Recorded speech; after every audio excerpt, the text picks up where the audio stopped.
Putri N berencana lanjutkan pendidikan di Universitas Terbuka. Putri N berencana mengejar pendidikan usai cerai dari aktor Arya Saloka. Diketahui dulu Putri N fokus menjadi ibu rumah tangga dalam pernikahannya dengan Arya Saloka. Sekarang setelah bercerai, Putri N ingin mengisi waktu luangnya itu dengan melanjutkan sekolah lagi. Apalagi Ibrahim juga sudah tumbuh besar dan sebentar lagi juga akan mulai bersekolah. Hal tersebut diketahui dari pernyataan Putri N saat siaran langsung di TikTok baru-baru ini.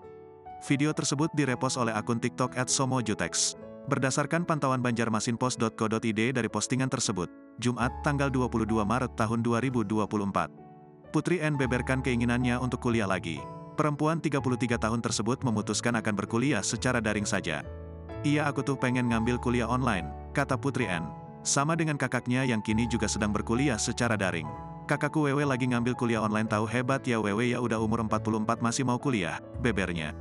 Tampaknya kini pilihan Putri N jatuh ke Universitas Terbuka. Ada warganet yang menyarankan agar Putri N menjalani kursus singkat saja. Namun mantan istri Arya Saloka itu menolak. Kursus singkat gak mau tandasnya.